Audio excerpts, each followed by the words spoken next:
Welcome to the 5 for 2 podcast with me, your host Adele, where we say no to careers where you're trading 5 days of misery for 2 days of fun. A place we discuss all things career, confidence, and money moves. I want to motivate, teach, and empower ambitious women to achieve more, earn more, feel more confident, and enjoy the work they do. It's all about believing you can have everything you want in your career and then going and getting it. So if you're ready, let's get into it.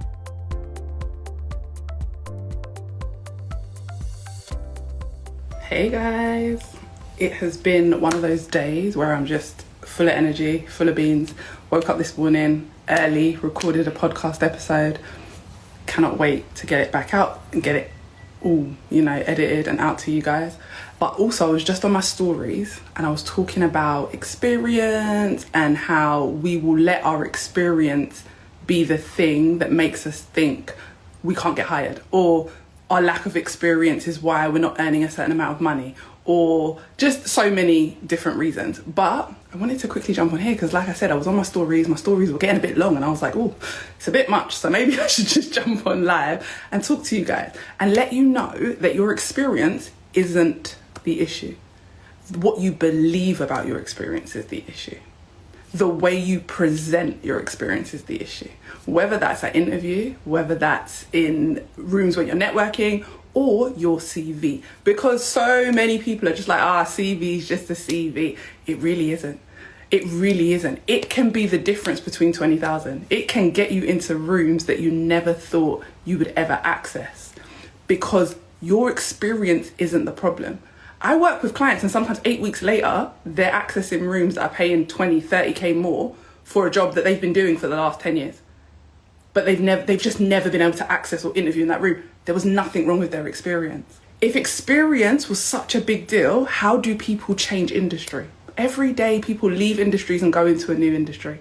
I worked with children. That is all I had qualifications to do. That is all I was that's all I could do, work with children. That's what I did. And then I moved into HR and recruitment. No experience. So if experience was necessary, if experience was the thing that got you the job, how are people changing industry? How are people going from one place to another? It wasn't the experience, it was how they presented it. So, wanted to talk to you about a couple things. I'm not even going to be long today, but I just want to talk to you about how we can change up your experience. I'm going to talk about like a couple basic things and we're going to keep it CV type related. How are you presenting stuff on your CV? Firstly, your summary. Your summary is the first thing people see when they open that CV. Remember, if you want to get into certain rooms, your CV is the access. Like, they don't know you. Unless you've been networking, you've got a referral, you've got a recommendation. Outside of all of that, outside of networking, your CV is your only access. What does your summary say? I see CV sometimes with 2 lines on the summary. Or the other thing, I see the CV that has all the irrelevant information. And people are probably saying, yeah, but if you're changing career, obviously the information will be irrelevant. Nope. Firstly, your summary should be based on what it is you're trying to get into, what you've researched about where you're trying to get into, whether that's a new industry or just a new company, and what your achievements are that will benefit their job description. Have you looked at their job description? Have you read the job advert properly? How are you showing up? When you first introduce yourself, are you saying, oh, well, like for instance, I wanted to get into recruitment. Is my first line, I'm an experienced childcare professional? That's not my first line to get into recruitment. It just isn't. Obviously, I can't say that I'm an experienced recruiter. No, I can't. But instead, I'm going to lead with some of my qualities, maybe. If they're looking for someone who's target-driven and problem-solving, I'm going to think about targets when I was in childcare, because we still had targets. We still had like KPIs and things. We still had things that they wanted us to help the children achieve. So I'm going to talk about that because that relates to maybe what I'm trying to get into. Maybe their focus is customer service. So then I'm going to think about all the times I had to help customers in childcare. I help the parents. That's a customer, because the parents are paying for their children to be taken care of. So instead of saying parents, I'll just say customer, because they are the customer and I interact with them every single day. But is your summary relevant? That's first and foremost. And does it show what you can do? Your summary is where you say, this is what I'm good at. This is what I've done before. And if you interview me and I get the job, maybe I can do it for you too. So what is your summary saying? You got 6 seconds right at the beginning of anything, right at the beginning of your CV. You got 6 seconds. If you don't have a good summary, no one's carrying on reading. Take this from a recruiter and a hiring manager.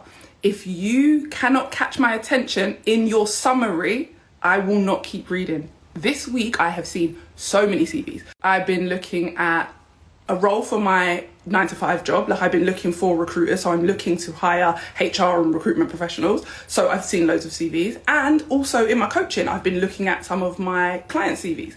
And one thing I can say about all of them, if you cannot catch my interest at the beginning, if I've seen 20, 30 CVs for the day, and trust me, it's more than that, I'm probably getting through like 50 to 80 CVs a day. That's a lot of CVs, guys. I can't. If you can't catch my attention, I'm gone. Like, bye. See you later. Is your CV relevant? Do I care? I think this week I posted in my stories, I said, who cares?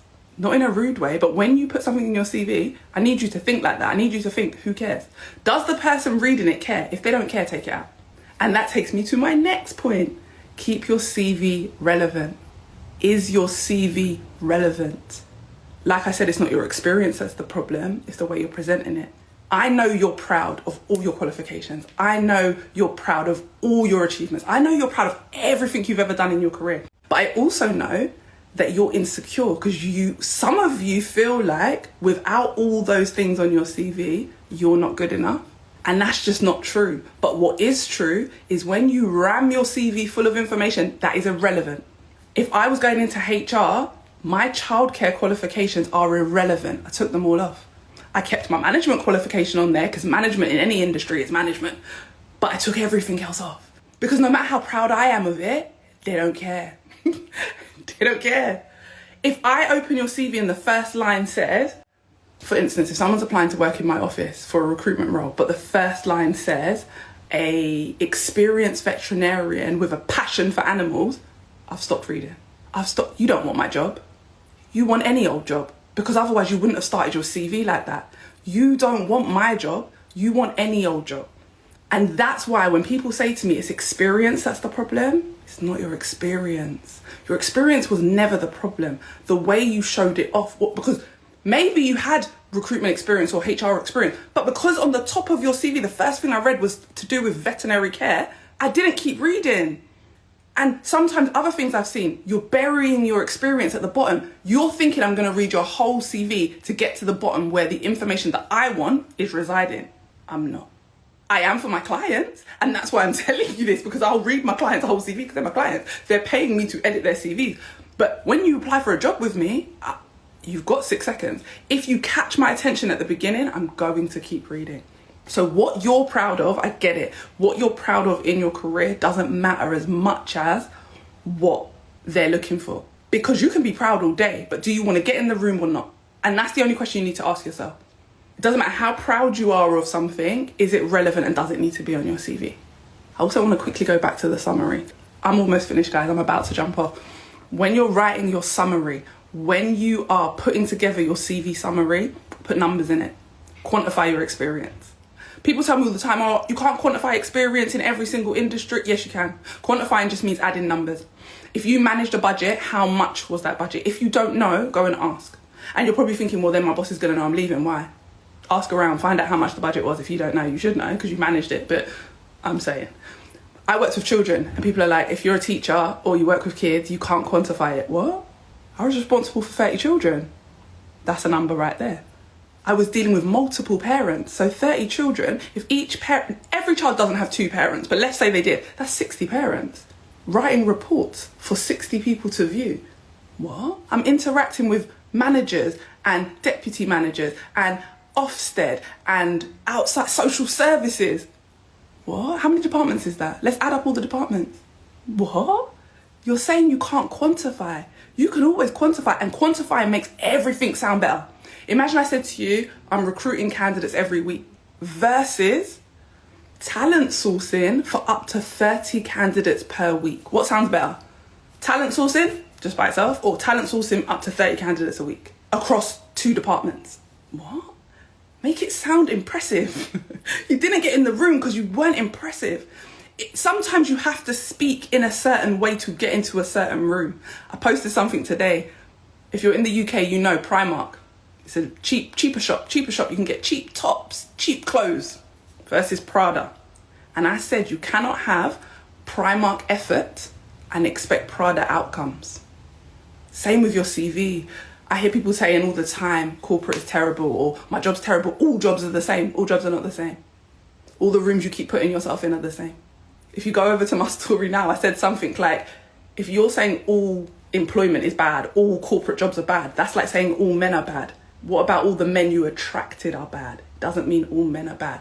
And we've all been there, but I'm saying it's not that all corporate jobs are bad. The corporate jobs you're attracting are bad. So how are you attracting them? If it's your CV, change your CV. If it's word of mouth and people are telling you, stop listening to those people and going to those jobs, because obviously it's not working. Stop thinking it's you. Stop running out to get more. Stop saying, I need more. If you can't show what you already have as valuable, even if you go and get another qualification, more experience, you're still not going to be able to show that as valuable, because showing the value in what you have is what gets you in the right rooms. Showing the value of what you have gets you better opportunities, better experiences, better money, better bosses, better co-workers, better everything, better options, hybrid working, working from home, all these, because you need to put yourself in better rooms. So, like I said, this was just a quick one because I felt like it was too long for my stories, and I've already posted a long story. But your experience is not the problem. The way you present it is. Anyone who's got any questions, anything they want to ask me along these lines about CVs and editing CV, jump in my DMs, send me a quick message. I will answer and help if I can. And I've got something coming in a couple of weeks that will help you do it yourself. If you're a DIYer and you just want to do it yourself, I've got something coming. If you're not a DIYer and you want someone to help you, I've got limited spots for CV rewrites. I think I've got 2 left for this month, and I've got a couple for next month. And I can rewrite it for you because I know that CVs are the bane of people's life. But just know, if I rewrite your CV, you might as well just get ready to start sending it out to get your interviews. So make sure you're ready, not do your CV just to have it sitting around. But yeah, guys, I hope this has been helpful. Like I said, any questions, drop me a message. I hope this episode gave you exactly what you needed and motivated you to confidently take steps towards your next career move. If you enjoyed it, screenshot and share it on your socials, tag me on Instagram, and come join my community of amazing women working on leveling up their confidence and career. Thanks for listening, and see you next time.